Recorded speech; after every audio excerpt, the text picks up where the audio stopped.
This is the story of a man who lived life on the inside. The inside of the Earth, that is. No, he wasn't one of those mole people I talked about way early on in this channel. He believed that the rest of us were right here on the inside with him. Cyrus Teed was a Union veteran of the American Civil War who saw a vision that led him to pursue alchemy and told him that he was the final messiah. But in addition to the magical, religious aspects of his belief system, Teed also belonged to the political subvariant of cult leaders. Teed would certainly consider himself a leftist in his time. His three main issues were that he hated capitalism, hated patriarchy, and hated sexual intercourse. So he was like a proto-Gen Z leftist then.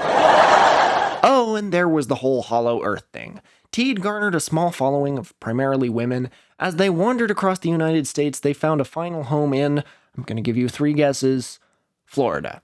Let's take a walk into the world of Hollow Earth, 19th century voluntary celibacy, and early sci-fi dystopian literature. I'm your host, Tor Parsons. These are my co-hosts, Jollibee the Durian and Thimble the Doll, and welcome to Tor's Cabinet of Curiosities.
There's no place more full of weirdos than the internet.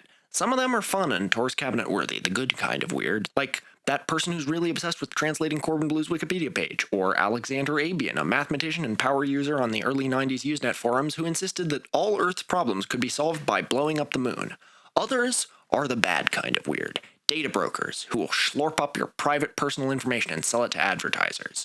You know that scene in Minority Report where Tom Cruise is running from the cops and he goes into a mall where the ads greet him by name and are like, "This car will help you escape from the law"? We're pretty damn close to that being a reality. We're living in the cyberpunk future, so you need a VPN. The world's best VPN for online privacy comes from Private Internet Access, PIA, with servers in 91 countries. Coincidentally, the exact same number of countries Jollibee the Durian is classified as a lethal weapon in, which it has said that in my end credits since I started my channel. PIA offers the most coverage, most security, and most cross-platform reliability of any VPN. Maybe you're a tough bad boy who doesn't care about leaking your data all over the place. You should still have a VPN. If you're a tough bad boy, presumably you're pissed off that Ben 10 is being taken off Netflix in the US. Well, just switch your VPN to Brazil, Argentina, or Australia, and it's still there. Or perhaps you need to go to a particular country that I'm interested in where you have to use a VPN all the time. I still need to fill out a visa to go there, so I'm not going to say which country, but you know the one. When I was living there, I went through so many VPNs, I probably had subscriptions to every VPN service there is by the end of my time there. Every single one of them eventually stopped working, except for the one from PIA. They're the real deal. By using my link in the description, piavpn.com/Tor's Cabinet, you can get 83% off on private internet access. That's just $2.03 a month, and you can also get 4 extra months completely for free. Cyrus R. Teed was born in 1839 in upstate New York. The area he was from during the time he grew up there was known as the Burned Over District. What this part of the Northeast was burning with was religious fervor. For the whole first half of the 19th century, a movement known as the Second Great Awakening swept America, and the alarm clock that triggered the awakening was the Burned Over District. Christian revivalist movements were popping up all over that area. So were left-wing utopian movements, and it was typically hard to tell where religion ended and activism began. Ideas like vegetarianism, proto-socialism, free love, and women's rights became popular, but almost all of these were motivated by Christian fundamentalism. Communes sprung up based around each of these movements, and more. Not every strange new idea to sweep the burned-over district was rooted in Christianity either. The first wave of interest in spiritualism, with the first seances as they're known today, came from three sisters in the burned-over district too. Folk magic, divining, psychics, even a revival of medieval alchemy, all of those came into their modern forms during the Second Great Awakening in the burned-over district. Many spiritual leaders from these movements were among the strongest crusaders for the abolition of slavery, too. Surviving religious sects that originated in that maelstrom of spirituality include Seventh-day Adventism, arguably Jehovah's Witnesses, although they were founded after the Civil War, and the burned-over district's biggest hit, Mormonism. Teed himself was a distant relative of Joseph Smith. It was a strange time and place in which to grow up. One where declaring yourself to be the Messiah and creating your own bizarre beliefs about the shape of the universe was still weird, but probably less weird than in any other time and place, except California in the 60s.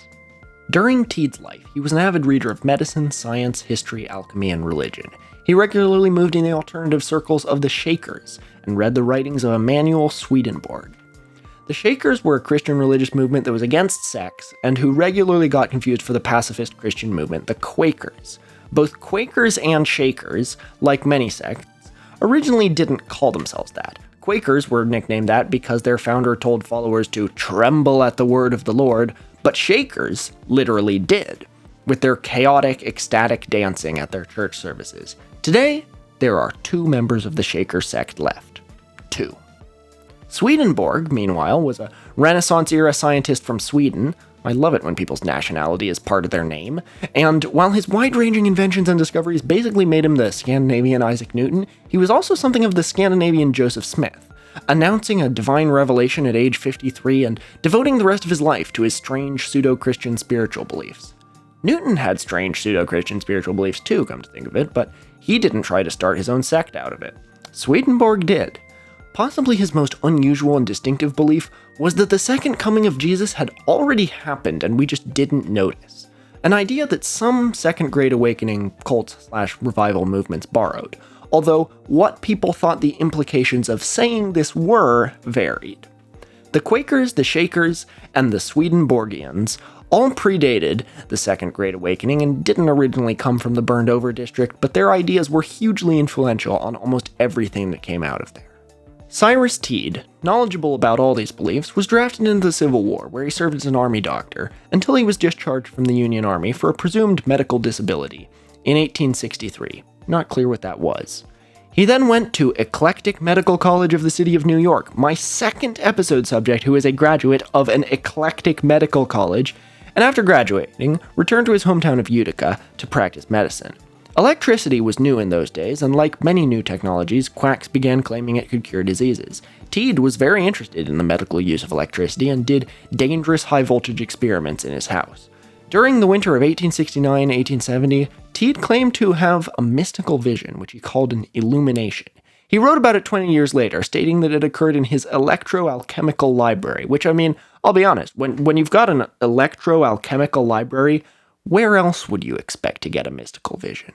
A beautiful goddess appeared to him and said, "I have brought thee to this birth to sacrifice thee upon the altar of all human hope, that through thy quickening of me, thy mother and bride, the sons of God, shall spring into visible creation. Look there, my son, in that surging mass of human woe thou seest one into whom I shall in time descend in my sensory ultimate, and for a time in the future, not now, shall walk with thee. In this thy going, the divine hand shall lead thee, lest thy feet stumble." This vision began the core justification for Teed's creation of his cult and his views on life. He then interpreted this new mission from Old Testament passages in the book of Isaiah. 11:10, "In that day the root of Jesse shall stand as an ensign to the people. Him shall the nations seek, and his dwelling shall be glorious." What's the root of Jesse? Well, literally it means a descendant of King David. Christians these days mostly interpret that line to mean Jesus was a descendant of King David. Teed thought it meant him. Teed changed his name from Cyrus to Koresh. because it was the Persian translation of Cyrus mentioned in the book of Isaiah. Teed viewed God as feminine and insisted that total abstinence from sex would, quote, increase the transforming power of the spirit and provide immortality. All right, I'm glad he included the immortality part. That takes care of the how are we supposed to make babies then question. He also saw himself as the seventh and final Messiah, believing he was a reincarnation of Jesus, but that there had also been 6 previous reincarnations of Jesus since Jesus himself, and these were the 7 seals, the signal of the apocalypse in the book of Revelation, the last book of the canonical Bible. Clearly this takes inspiration from Swedenborg's belief that the second coming had already happened. A forerunner of the use of the name Cyrus for an end-times messianic figure appears in the 1699 book 60 Propositions by English mystic Jane Ledd, who prophesied the coming of a David, a Cyrus, and a Christ in the flesh who would restore total and full redemption after the 7 seals are opened. Another religious leader who identified with figures in the Book of Revelation and sought to open the 7 seals was Hong Xiuquan, who had a remarkably similar divine vision in 1837, all the way over in China, and began calling himself the younger brother of Jesus Christ, leading the bloody Taiping Rebellion. In the magazine he later published for his followers, The Flaming Sword, Teed wrote that past messiahs were, quote, present in him, and he was the cumulative expression of them all. In Teed's proofs that he was the final Messiah, he cited 2 Thessalonians 2:3, in which the Apostle Paul writes that in the last days, a man will arise claiming that he's divine, but this figure will be a, quote, man of sin. Teed claimed that he, Cyrus Teed, was this man of sin. In other words, he was basically proclaiming himself to be the Antichrist. That's new. But Teed thought that wasn't quite what Paul meant when he wrote about a man of sin. Teed said that even though he was the 7th Messiah, who is a deity, he was born a man, and thus was also the man of sin predicted to come in the end times, i.e. divine but also human, therefore sinful, pobetes nerfict. For Teed, the final Christ was a, quote, conjunction of the divine and sinful human. This is an unheard of claim in Christian history from someone claiming to be a Messiah. Teed also saw himself as the Lion of the tribe of Judah and the Lamb of Revelation 5:9, who was able to open the 7 seals and interpret them. Teed also challenged anyone in the world to try and read the 7 seals. Since it's genuinely not clear what the 7 seals alluded to in the book of Revelation even are, nobody took Teed up on his challenge, but his interpretation that the 7 seals constitute 2nd through 8th comings of Christ was pretty unique. Koreshan beliefs were focused on the end of the world, celibacy, and creating a communal lifestyle. He eschewed private property and capitalistic exchange. The goal of spiritual improvement was to reach involution, which he saw as a state of perfection and harmony with the cosmos. Enlightenment, basically. What people most remember today about Koresh's beliefs was his loopy cosmology. He was a hollow earther, and not the only one. Hollow earth theories are like the acid-tripping little brother of flat earth theories. Hollow earthers for a while weren't quite as crazy as flat earthers. Even the ancient Egyptians knew the world was round. The myth that the true shape of the world wasn't discovered until the Age of Discovery is just that. But what's inside the Earth? Renaissance-era astronomers, including Edmund Halley of comet fame, speculated that it could be hollow. And if it is, who knows, maybe there's another whole civilization inside there. It wasn't officially disproven until the 18th century, and remained popular in pop culture for a century afterward. These days, hollow earthers are still around, and they're very similar to flat earthers. Some of them believe UFOs originate from an alien civilization inside Earth and emerge through holes at the North and South Poles, which, of course, the powers that be are keeping you from knowing about. I'd love to see a formal debate between a flat earther and a hollow earther. During World War II, some high-ranking Nazis were allegedly interested in the idea that the German master race was descended from Hyperboreans, a mythical race of people who supposedly once lived in the far north. Hyperborea, far north, get it? But some Nazi mystics believed that the Hyperboreans didn't originally live in the far north. That was just where they came out of the pole hole from their real home on another planet nested inside the Earth. But Teed's conception of a hollow Earth was once again unique. He too thought that people lived on the inside of a hollow Earth, but that those people were us. He thought that what we think of as Earth was the concave inner surface of an egg-like structure. In the center was the sun, surrounded by the stars, which aren't physical objects, they're an optical illusion created by the scattering of sunlight.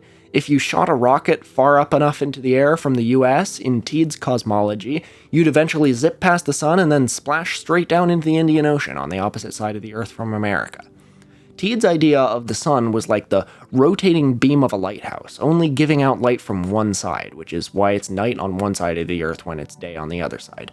I'm not sure he was able to explain why sunrises and sunsets look like they do. You kinda need to be on a convex surface for that to work. If I were creating a fantasy world that worked like this, I'd add one more fun detail. I'd say, no, the sun just turns itself off at night. It's either night everywhere or day everywhere, so that when you look up at night and see the stars, what you're actually seeing are the lights of cities on the other side of the Earth. I just think that's a cool idea. But that's my invention, not Teed's, since his theory predates the widespread adoption of electric lights. In his time, you probably couldn't see city lights at night from space. In 1880, Teed established his first commune in Moravia, New York, but he and his followers, quote, alienated the residents, which caused him to move to nearby Syracuse. Sources do not say what he did to ostracize himself from the community. While in Syracuse, Cyrus established the Syracuse Institute of Progressive Medicine. However, his organization was not welcome and later caused him to move to New York City in the mid-1880s and again to Chicago in 1886. While in Chicago, Teed and his followers attended the Convention of Mental Scientists, where at the convention he lectured about how there was a scientific possibility of eliminating death and creating a new force generated from the brain. What did he mean by that? Yeah. His core group of followers tended always to be women. While in Chicago, he set up his publishing house, Guiding Star Publishing, and its monthly periodical, The Guiding Star, which was subtitled A Magazine Devoted to the Science of Being, or Spiritual Healing, an Essential Department. While in Chicago, he did use the terms Koreshan theology and Koreshan school, but he did not yet refer to himself in print as Koresh. That didn't start until 1891. And since I'm sure some of you were already thinking, wait, a pseudo-Christian cult leader named Koresh? Where have I heard that one before? Yes, I'll address it now because it doesn't really fit anywhere else in the script. David Koresh, the leader of the much more recent Branch Davidian cult who made national news for their violent standoff with the FBI in Waco, Texas in 1993, he also changed his name to Koresh. During the siege of the Davidians' compound, FBI agents asked David Koresh if he knew about the previous cult leader who used that name. He claimed to have never heard of Cyrus Teed. Some biographers are sure he had to have gotten the name from Teed, but either way, their belief systems weren't remotely similar. Back to Teed. Within his community, membership had 3 ascending levels: investigative, meritable, and celibate communal. The first level was seen as the most secular, and it was for those who had some cooperative economic relation with the Koreshan community. Second level was for husbands and wives who believed that marriage was for procreation only.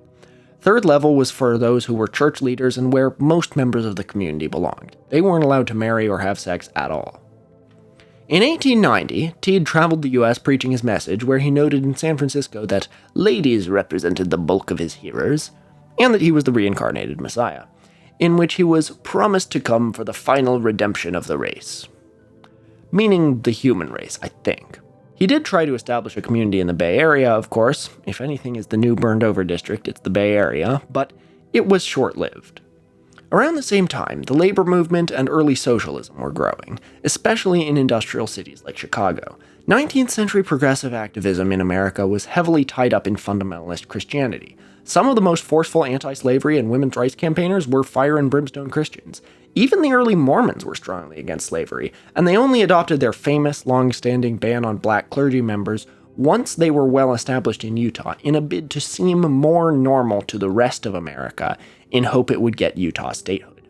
In the years after the Civil War, by the time Marxism became popular and the fight for an 8-hour workday and the establishment of a minimum wage were the main goals that stirred up massive protests, Christianity was becoming less and less central to the American left, but it was still certainly more prominent than it is today, as were other beliefs that we would think of today as socially conservative and not leftist at all. Teed's belief in the evils of sex and marriage was not unique to him, nor was combining that with socialism. Many suffragettes and proto-feminists of the time saw sex inherently as a tool of male oppression, which I think says more about them than it does about patriarchy. Prohibition of alcohol, another thing Teed made central to his cult, was also seen as a progressive cause, opposed by the deep pockets of the beverage lobby and big city boss politicians. If you want to know what leftist infighting was like in the 1880s, read about the schisms in the Prohibition Party over whether they should adopt pro-women's suffrage and workers' rights planks, or if they should just be about banning alcohol. The omni-cause discourse is older than you think. Feminism, socialism, prohibitionism, all those things belonged within Koreshanity's shell Earth. Teed had his own neologism for business and capitalism, referring to the economic conditions he wanted to stamp out as competeism. The 1890s saw extensive legal issues for Cyrus Teed. On May 14, 1892, Sidney C. Miller, president of the National Publishing Company, a Chicago firm, filed suit against Teed for, quote, alienation of affection, i.e., stealing his wife. Miller accused Teed of, quote, poisoning Mrs. Miller's mind and alienating her affection. He also fraudulently represented himself as Elijah the prophet, claiming he had miraculous powers, which included power to give and take life and eventually to destroy the world. Miller also claimed Teed told Mrs. Miller she would be made into the goddess Minerva, that marriage, sex, and sexual love should be abandoned, and that she should leave her husband and join the Koreshan community. She was also asked that she turn over to Teed all her earthly possessions, which was valued at $5,000. That would be $176,000 today. Miller asked for damages in the sum of $100,000, which is $3.5 million in 2025. The case ended up being dismissed by the judge. It also appears Miller's publishing company was a rival of Teed, and he was harassing Teed because of his women's liberation stances. After Miller's legal actions ended, another Chicago husband, Thomas Cole, initiated similar lawsuits against Teed. Cole attained the same attorney that Miller hired, William H. Hill, to sue Teed. This time, Cole charged Teed with the crime of adultery and again asked for $100,000 in damages. Teed was represented by the same lawyer, Charles W. Greenfield, who later became a follower of Teed. The case was dismissed and reinstated and dismissed multiple times. I'm sure by that point, all the repetitive lawsuits were getting tedious. After several other lawsuits alleging the same issues and ongoing rumors that Teed was going to be lynched, in 1894, Teed bought land from William T. Dodd in Lee County, Florida, near Estero, 16 miles southwest of Fort Myers. However, there's another account that says Teed convinced a German immigrant named Tom Kohler to become a Koreshan and give his 320 acres at Estero to the Koreshans for the site of what they called their New Jerusalem. Either way, it was time for Teed to become the original Florida man. Teed's plans for creating New Jerusalem were noted in the Chicago Herald. Two members told reporters, "When we opened our work in Chicago 9 years ago, the press of Chicago opened a warfare of slander which it has pursued almost uninterrupted till the present time. We do not object to being called cranks, visionaries, impracticable, etc., but it has been difficult for us to stem the tide of lying slanders of a vituperous and monopolistic press like the great dailies of Chicago. Despite the efforts of the press of Chicago and the country, abetted by the Orthodox clergy, we have made some progress. We have held our community together in the great Babylon of modern church and court." Before the move to Florida, it was estimated that there were 160 Koreshans in Illinois, 15 in California, 15 in Massachusetts, and 15 here in Oregon. Why am I not surprised? Once they had all resettled in Florida, his followers numbered around 200. Teed started a paper, the American Eagle, and his own political party, the Progressive Liberty Party, to control civil affairs within his community. He also opened a printing plant, created his own university, Koreshan University, and incorporated his land into the town. Teed's plan was to build a community that created a, quote, metropolis of millions of whites and blacks, following the principles of Koreshanity. Outside of the Hollow Earth beliefs, Teed wanted people of all races to live in harmony and equality. He also regularly criticized the mainstream Christian churches because of their oppression of women. Followers of Teed also did not partake in alcohol, tobacco, did not curse, and, except for a small number of families, abstained from sex. Koreshans also regularly put on concerts, plays, and operas for themselves. Those who lived within New Jerusalem did not own personal property. The members helped in construction of the settlement, maintaining the gardens, food growing and prep, laundry, and schooling. They ran their own store to cater to travelers along the Tamiami Trail, which is now Highway 41. New Jerusalem survived long enough to coexist with the age of the automobile, so for a while they had a gas station too. They also sold their own surplus produce and their own garden ornaments. Once they moved to Florida, Teed worked on projects to create his new order and prove that the world was a hollow sphere. Teed wanted to create a series of experiments, and one of his followers, Ulysses Morrow, invented a device called the rectilineator, which he claimed would prove the hollow Earth. It was an optical surveying device that was able to measure the curve of the Earth. Supposedly, sure enough, it proved that the Earth was concave. Teed also dipped his hand into city planning, working on creating his New Jerusalem, which was to follow a star-shaped city layout of broad streets and parks. It was supposed to have underground tunnels to supply his city with electricity, clean water, and sewage. No further information regarding his experiments to prove the hollow Earth came out, and the Koreshans didn't have enough of a workforce to build a whole city, although they did have the land. Around the dawn of the 20th century, New Jerusalem was the 5th largest incorporated city by area in the whole United States, since farmland in Florida was cheap and Teed incorporated all of his land as the future site of his city. The local government and neighbors were not bothered by their new residents with their unconventional beliefs. As long as the community remained small and Teed restrained from involvement in local politics, they were treated as charming eccentrics. This ended in 1904, when Teed sought to further incorporate his followers into Lee County society. He ran several of his followers in Democratic primaries for county-level positions, insulting the incumbent officials and declaring the impending triumph of Koreshanity. Of course, they didn't have nearly enough voters to defeat the existing politicians. This led to the Democratic political establishment disincorporating the city of New Jerusalem. Tensions rose between the locals and the cultists. In 1906, Koreshans and Floridians came to blows, literally. A group of Teed's followers, including Teed himself, were waiting at the Fort Myers train station for the arrival of a new member when they were accosted by a, quote, disgruntled hotelier named Mr. Sellers, who believed that his wife had been insulted by a Koreshan over the telephone. The argument turned into a brawl. Soon, several Koreshans were fighting several Fort Myers residents in the street. Teed, a week shy of his 67th birthday, pushed his way into the melee, attempting to break up the fight. It was a bad choice. Police were called, but they just beat up the Koreshans even worse. The street brawl in Fort Myers left Teed in severe nerve pain that lasted for the remaining 2 years of his life. Teed milked the attack for all it was worth, saying that it was due to Teed's political enemies, and further fit his narrative that, like Jesus, he was a persecuted Messiah. The attack left Teed to deputize his follower Victoria Gracia as Empress of the Koreshan Unity, to oversee relations between the cult and outsiders. While he retreated to recover, he wrote a futuristic war novel titled The Great Red Demon, or The Flaming Devil of the Orient, which he wrote under the pen name Lord Chester. It was published by the Koreshans' Guiding Star Publishing House, but not until 1909, after Teed had died.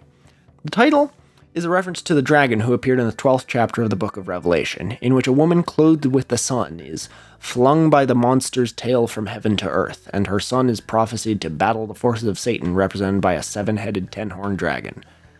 Teed saw the woman in this vision as representations of the goddess that allowed him to figure out how to transform base metals into gold. Yeah, he claimed his whole life that he could do that, while he lived back in upstate New York. The novel opens with a cabal of businessmen from 6 of the greatest commercial enterprises in the world, plotting to unite the governments of the industrialized Christian West against their common threats: domestic labor and aggressive Chinese competition, which I guess you could take as weirdly prophetic, especially since China certainly wasn't a major world power in 1909.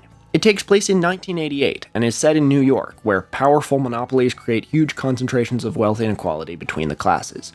Great so-called rings of monopolistic trust determine, quote, all aspects of economic life in this utilitarian land, leaving the country with high mortality rates, government-assisted suicides, and accelerated devolution that left people, quote, undersized, hungry-looking, and hopeless subhumans.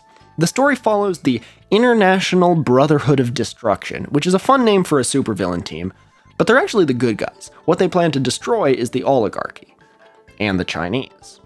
The novel's title was evocative of the American nativist sentiment towards Chinese immigrants around then. The Chinese Exclusion Act was 20 years old, and America was still consumed with the Yellow Peril panic, an unfounded and frankly bizarre belief that Chinese immigrants would outbreed whites and take over the country. Teed may have been fine with black people, but he was still a man of his times. But when Teed wrote about his fears of China, what he really meant was a different Asian country, one that was rising then, not declining like China. For Teed, his fear of Asian power was rooted in the 1905 Russo-Japanese War, another intersection with a previous Tours Cabinet episode topic. The Russian loss against the Japanese was seen as a major blow to European racial superiority. Racist as this book may have been, I'm fascinated at the strangely accurate choice of writing a book set in 1988 in which a major part of the plot is American businessmen's fear of Japanese economic dominance. Reminds me of one of the highest grossing movies from the actual year of 1988. Here's a photo of the Koreshans putting on a play version of this sci-fi novel. They put on these elaborate performances just for themselves. Teed succumbed to his injuries from the assault in 1908. His remaining followers stayed by his corpse for weeks, believing he would return to life, until the authorities forced a burial. The followers came from urban and middle-class backgrounds. Most lacked practical skills in agriculture and horticulture. They were largely from Chicago and not well-versed in Florida swamp life. However, they had, quote, good business sense, diverse economic activity, and worked with the land to enable a successful venture. They ended up building over 20 structures that are still standing today. In 1921, in a poetic ending, a hurricane swept Teed's tomb and coffin into the ocean. From then on, the community suffered from schisms, desertions, and changes. Teed's son, Douglas, who he had before his religious awakening led him to swear off sex, left the cult and became an influential painter. Koreshanity lasted well into the 1960s, long after Teed died, when the land was finally given to the state of Florida to serve as a state park. His community still published his work and magazine, The Flaming Sword, until the last member died in 1982. With perhaps a bit more charisma and a little less sex negativity, Teed could have become like his distant relative, Joseph Smith. Koreshans could have become a fundamental part of the fabric of American cultural weirdness, just like Mormons. As it is, his beliefs went into the Florida swamplands and never came out, leaving us all to wonder, what in earth was Cyrus Teed thinking?